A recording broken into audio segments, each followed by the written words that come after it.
Hello friends, ये आपकी हमने जो सीरीज चलाई थी पर्यावरण पारिस्थितिकी की, जिसमें हमने आपको पूरा डिटेल में हमने आपको कहा था कि हम टोटल आपका डिटेल में करवाएंगे। जिसमें हमने आपकी परिभाषाएं कर ली है, जियोम बायोम भी हमने देख लिया है, प्रमुख जैविक घटक भी देख लिए, अजैविक घटक भी देख लिए हैं। साथ ही हमारा जो टॉपिक था पारिस्थितिकी तंत्र के घटक और प्रकार, ये हमने कर लिए हैं। और आज की वीडियो का जो हमारा टॉपिक है वो है आपका पारिस्थितिकी पिरामिड, जिसमें आपका संख्या पिरामिड, बायोमास पिरामिड और ऊर्जा पिरामिडों को हम लेंगे। तो चलिए हम सीधे अपने टॉपिक पर चलेंगे। आई होप आपको हमारी वीडियोस पसंद आती होंगी, पढ़ाने का जो तरीका है वो भी आपको पसंद आता होगा। अगर आपको हमारी वीडियोस पसंद आती हैं तो प्लीज़ चैनल के साथ ज़रूर बनिएगा और हमें अधिक से अधिक हमें सपोर्ट करिएगा। तो चलिए अब हम बात करते हैं पारिस्थितिकी पिरामिड। तो पारिस्थितिकी पिरामिड कितने प्रकार के होते हैं? तो ये आपके 3 प्रकार के होते हैं। कौन कौन से? एक आपका संख्या पिरामिड होता है, दूसरा आपका बायोमास पिरामिड होता है और तीसरा आपका ऊर्जा पिरामिड होता है। तो सबसे पहले नंबर का हम चलेंगे आपकी संख्या पिरामिड पर। संख्या पिरामिड को हम पूरा देखेंगे ये क्या होता है, ठीक है। तो संख्या पिरामिड क्या है? यह प्रत्येक पोषण स्तर पर विभिन्न जीवों की संख्या को दर्शाता है। ये क्या होता है? जब प्रत्येक पोषण स्तर होता है उसमें क्या करता है? जीवों की संख्या को दर्शाता है, इसीलिए आपका संख्या पिरामिड है। सीधा सीधा हो गया। फिर आता है कि संख्या के आधार पर बनने वाला पिरामिड सीधा व उल्टा दोनों प्रकार के होते हैं। क्वेश्चन आता है कि सीधा व उल्टा पिरामिड कौन से होते हैं? जो पिरामिड सीधे और उल्टे दोनों प्रकार के बनते हैं वह कौन सा होता है? तो आपका आंसर हो जाएगा संख्या का पिरामिड। तो जो संख्या का पिरामिड होता है वो आपका सीधा भी बनता है और उल्टा भी बनता है। सीधा कैसे बनता है? तो सीधे की हम बात करते हैं तो जो संख्या का पिरामिड सीधा है वो निम्न पोषण स्तर से उच्च पोषण स्तर के जीवों की संख्या में कमी आती है, ठीक है। इस तरह का पिरामिड आधार पर अत्यधिक चौड़ा एवं शीर्ष पर अत्यधिक नुकीला हो जाता है, जैसे कि घास का मैदान और तालाब का पारिस्थितिकी तंत्र। यानी कि इसका कैसा रहेगा? इस तरीके का, एक सेकेंड, इस तरीके के पिरामिड रहते हैं, ठीक है। ये आपका क्या है कि जो नीचे आपका जो आधार है वहाँ चौड़ा है और जो ऊपर शीर्ष पर आपका नुकीला है, जैसे घास के मैदान और तालाब का पारिस्थितिकी। फिर आता है उल्टा।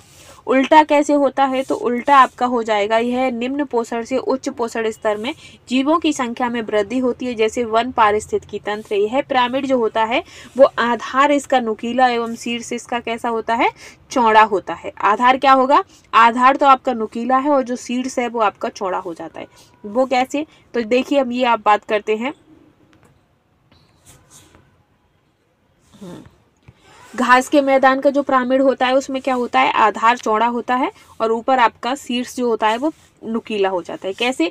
नीचे चौड़ा क्या है? घास का जो मैदान होते हैं वो काफ़ी ज़्यादा होते हैं, उससे भी आपके आप जो और उन पर जो निर्भर हैं वो कीड़े हैं, तो कीड़े क्या होते हैं? कीड़े भी बहुत ज़्यादा होते हैं, चूहों की संख्या भी ज़्यादा होती है। और चूहों को कौन खाता है? मोर खाता है। तो मोर थोड़े, सॉरी गाइस, चूहों को कौन खाता है? आपका सांप। तो सांप की संख्या क्या है? उससे कम, चूहों से कम होती है। और सांप से भी कम संख्या किसकी होती है? मोर की होती है। तो ये आपका शीर्ष पर है। वहीं अगर हम तालाब की यानी कि उल्टे की बात करते हैं तो जो उल्टा पिरामिड है उसमें सबसे ऊपर क्या आता है? आधार चौड़ा होता है, नीचे पतला होता है। तो आधार क्या, ऊपर क्या रह जाता है? सिर्फ और सिर्फ आपका क्या है? बत्तख है। क्या है? आपका बगुला है। बगुला किसको खाता है? मछलियों को खाता है, ठीक है, जो बड़ी मछलियां होती हैं उनको। और जो सबसे बड़ी मछलियां होती हैं वो किन्हें खाती हैं? वो उनसे छोटी जो मछलियां होती हैं उन्हें। और जो छोटी मछलियां होती हैं वो किसे खाती हैं? तो कीड़ों मकोड़ों को खाती हैं, ठीक है। तो ये तालाब का जो ये आपका उल्टा है ये आपका वन पारिस्थितिकी तंत्र हो गया, ठीक है। अब आगे हम बात करेंगे बायोमास का। किसकी बात करेंगे? बायोमास पिरामिड की बात करेंगे, ठीक है।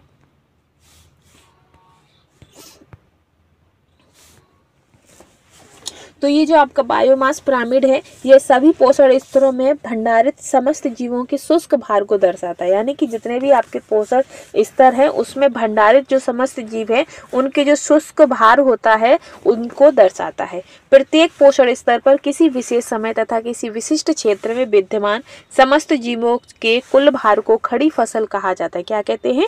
खड़ी फसल कहते हैं। बायोमास को ग्राम प्रति मीटर स्क्वायर में मापा जाता है। बायोमास को किस में नापते हैं? तो ग्राम प्रति मीटर में नापते हैं। इसका भी जो पिरामिड है वो 2 तरीके का होता है, उल्टा और सीधा। ठीक है। फिर है कि सीधा पिरामिड का आधार प्राथमिक उत्पादक के वर्ग में आता है तथा शीर्ष पर लघु पोषण स्तर पर पहुंच जाता है। ये स्थल पर बनने अधिकांश पाए जाते हैं, कहाँ पर, स्थल पर, ठीक है।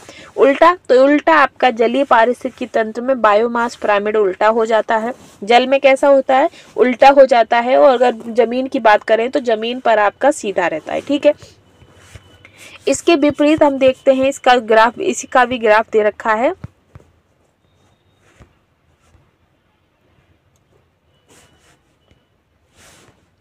ये देखो, इसमें क्या है, ये आपका जमीन का है, किसका है, जमीन का है, जिसमें जमीन में आपके ये क्या है, केंचुए हैं, केंचुए, ये फिर आपके ये कीड़े, पेस्टिसाइड्स हो गया, फिर ये हार्बिवोर्स हो गया, और ये आपका प्रोड्यूसर है, ठीक है। उत्पादक हो गया, क्या, उत्पादक, यानी कि ये हैं आपके उत्पादक में पेड़ पौधे आ गए, पेड़ पौधों पर निर्भर होने वाले ये आपके पक्षी आ गए हैं, पक्षियों के ऊपर ये आपके कीड़े मकोड़े, फिर ये आपके ऊपर पहुंच जाता है, फिर यह इस ऐसे ही इसमें आता है, ठीक है आपका। फिर आता है, अब हम बात करेंगे ऊर्जा का पिरामिड, ठीक है। तो ऊर्जा का जो पिरामिड है, ये आपके ऊर्जा के आधार पर बनने वाला पिरामिड हमेशा सीधा होता है। अगर हम ऊर्जा की बात करते हैं तो ऊर्जा के आधार पर जो पिरामिड बनेगा वो हमेशा कैसा होता है, एक दिशीय या सीधा होता है, क्योंकि एक पोषण स्तर से दूसरे पोषण स्तर पर जाने की जो निश्चित मात्रा में ऊर्जा का क्या होता है, ह्रास होता है, यानी कि कमी आती है। ऊर्जा पिरामिड ऊष्मा गति के नियमों पर आधारित होता है, ठीक है। फिर है ये आपका, हम बात करते हैं, जैसे कि ये आपके पेड़ पौधा दिया गया है, ये आपका किसका है, ये तालाब का है। ये उल्टा जो है ये किसका है, ये आपका तालाब का, तालाब समुद्र जो भी है पानी से संबंधित है, जलीय है। और ये सीधा है, तो ये सीधा किस पर है, तो सीधा आपका जमीन का होता है। जैसे कि पेड़ पौधे, ये हो गया आपका उत्पादक, उत्पादक पर आपका हो गया, पहला क्या हो गया, हर्बीवोरस, यानी कि आपके प्राथमिक उपभोक्ता, द्वितीय उपभोक्ता, और ये आपका अपघटक यानी कि टॉप पर हो गया शीर्ष उपभोक्ता, ठीक है।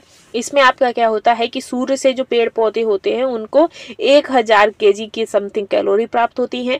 जब ये दूसरी प्राथमिक उपभोक्ता के पास जाती है तो ये 100% ही बचता है, और जब प्राथमिक से द्वितीय उपभोक्ता तक जाता है तो केवल 10% बचता है। और वहीं जो पोषण स्तर जब आपका शीर्ष तक पहुंचता है तो केवल 1 kg ही बचता है, और जब अपघटक तक पहुंचता है तो ये 0 हो जाता है। कितना हो जाता है, 0% हो जाता है, ठीक है। ऐसे ही इसमें है कि जो प्रोड्यूसर यानी कि जो उत्पादक होता है जल में, जलीय जीवों में जो उत्पादक होता है वो सब नीचे होता है, सबसे नीचे। उसमें आपका क्या होगा, 4 ग्राम के समथिंग आपका होता है, यानी कि जो नीचे क्या होते हैं, छोटे छोटे जलीय जीव। और जब वो ऊपर वाली मछलियों तक पहुंचता है तो 8 ग्राम की समथिंग हो जाता है। फिर जब ऊपर वाली मछलियां, जो सबसे बड़ी मछलियां होती हैं, इन्हें खा लेती हैं तो उनके पास तक 12 ग्राम की समथिंग आ जाता है। तो इसमें क्या होता है, जलीय में आपका पोषण स्थल जो होता है वो उल्टा होता है, और जो जमीन की बात करते हैं तो जमीन पे जो पोषण स्थल है वो आपका सीधा होता है, ठीक है। आगे अब बढ़ते हैं, तो आगे आपका क्या आएगा, अब ये आपका प्रदूषण से संबंधित टॉपिक आ रहा है। हाँ, तो ये प्रदूषण से संबंधित है, पिरामिड से संबंधित हमने आज आपका पूरा देख लिया है, डिटेल में देख लिया है। और ये एक वीडियो आपकी अलग चल रही है जिसमें हम आपके 1 लाइनर क्वेश्चन करा रहे हैं, और एक सीरीज अलग है जिसमें हम आपका कैसे करा रहे हैं, ऑप्शन वाइज, यानी कि न्यूमेरिक ऑब्जेक्टिव टाइप क्वेश्चन करा रहे हैं। तो जो आपकी पर्यावरण की जो सीरीज है वो आपकी कितने तरीके की चल रही है, पर्यावरण की 3 तरीके की वीडियो चल रही है आपकी, इस पे हमने 3 तरीके की चला रखी है, जिसमें आपका एक तो आपके जो प्रीवियस ईयर में जो क्वेश्चन आंसर आए हैं वो उसकी सीरीज है, दूसरा आपका ये थ्योरिकल जो हम ये अभी करा रहे हैं वो आपका है, और तीसरा आपका घटना चक्र का पूर्वावलोकन है जिसमें आपका 1 लाइनर है और आपके न्यूमेरिकल भी है, पूरा समझा कर आपको कराया जा रहा है। आई होप आपको जो बेहतर एग्जाम की तैयारी के लिए हमारे चैनल को सपोर्ट करिएगा जितना हो सके, और ऐसे ही लेटेस्ट वीडियो के लिए चैनल के साथ बने रहिएगा। Thanks for watching.